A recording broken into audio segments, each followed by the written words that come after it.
discípulo de Bertrand Russell.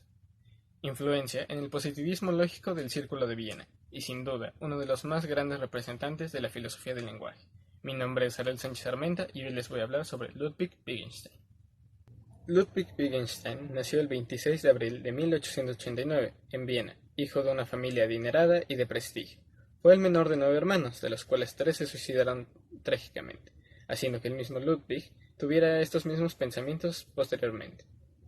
Sus primeros intereses intelectuales se dieron en el ámbito de las ingenierías, llevándolo a estudiar aeronáutica en Cambridge, donde además floreció su interés hacia la filosofía de las matemáticas, poniéndolo en contacto con el ya conocido filósofo Bertrand Russell, quien le ayudaría a publicar en 1921 su obra Tractatus Lógico-Filosóficos. Tras la muerte de su padre, Ludwig renunció a una parte de la herencia, repartiéndola entre sus hermanos, y yéndose a vivir solitariamente a Noruega, para posteriormente regresar a Cambridge, para enseñar filosofía, acompañado de un espíritu distinto que demostraría en su siguiente obra, Investigaciones Filosóficas, el cual por desgracia no alcanzaría a publicar, pues falleció el 29 de abril de 1951, tras negarse a recibir tratamiento para su cáncer de próstata. Sin embargo, su libro sería publicado de manera póstuma en 1953, encontrando en él clara distinción de pensamiento con respecto a su primera obra, por lo que muchos hacen una separación entre un llamado primer y segundo Wittgenstein, de los cuales les hablaré a continuación. En el pensamiento del primer Wittgenstein observamos que refiere al lenguaje como una herramienta para describir al mundo, por lo que las palabras cumplen la función de ser una etiqueta que se les da a las cosas, y de la combinación de estas obtenemos los enunciados, que remitimos a hechos verdaderos o hechos que tengan sentido. Como decir que está lloviendo es un enunciado que podemos comprobar si es verdadero o no, asomándonos por la ventana y ver si en efecto está lloviendo o no. En caso de que no lo sea, el enunciado ya no es verdadero, pero no por eso deja de tener sentido, porque el hecho de que llueva aún puede ser una probabilidad que suceda en el futuro. Para Wittgenstein el mundo se compone de hechos simples. Un hecho simple es aquel que no se compone de otros y está formado por objetos que se encuentran en constante interacción,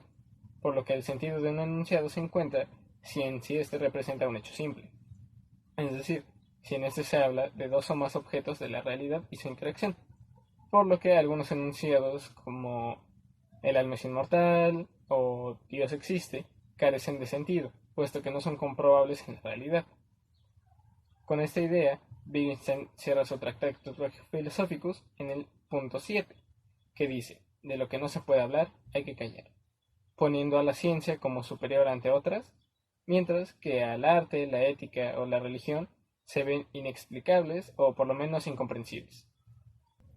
Con el Tractatus, Wittgenstein pretendía acabar con todos los problemas de la filosofía. Sin embargo, al pasar de los años, se dio cuenta de los conceptos erróneos en su obra, volviendo principalmente al problema del lenguaje.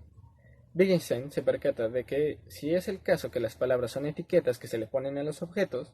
una charla no es más que un intercambio de imágenes, por lo que, aunque uno se refiera a un objeto en específico, al haber una multiplicidad de variantes, es muy probable que a las otras personas les llegue una imagen distinta a la que uno piensa enviar, creando problemas en la comunicación. Ejemplos de estos tenemos bastantes. Como al hablar de un banco, nos podemos referir al mueble, sin embargo, otra persona puede pensar en el edificio o en la empresa.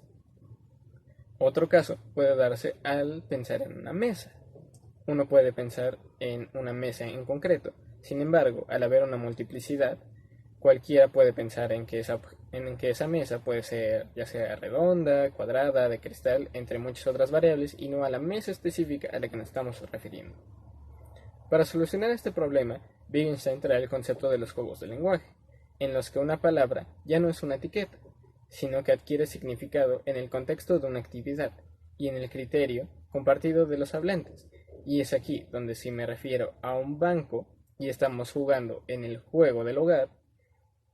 todos deben de entender que me refiero al mueble y no a cualquier otra variante. De este modo, el lenguaje ya no es una simple herramienta para la descripción del mundo, sino que esta descripción solo es uno de los tantos juegos que el lenguaje nos proporciona, siendo el lenguaje el que emerge a la par de la actividad humana. Sin duda, tengo que admitir que la filosofía de Wittgenstein me parece importante y me parece increíble, pues él se preocupa de algo como el lenguaje, algo que si bien nos ayuda a transmitir nuestras ideas, nuestros pensamientos a todo el mundo, realmente no pensamos mucho en la importancia de este. Por lo que a pesar de que su filosofía y sus libros puedan ser un tanto incomprensibles, un tanto difíciles de entender, creo que realmente vale la pena volver a su pensamiento, volver a lo que dice, porque el lenguaje está en todo y es parte de nosotros, es lo que nos hace humanos principalmente. Por lo que quiero cerrar el video con una de las frases que más me gusta de Wittgenstein, y es que el límite de nuestro mundo es nuestra lengua.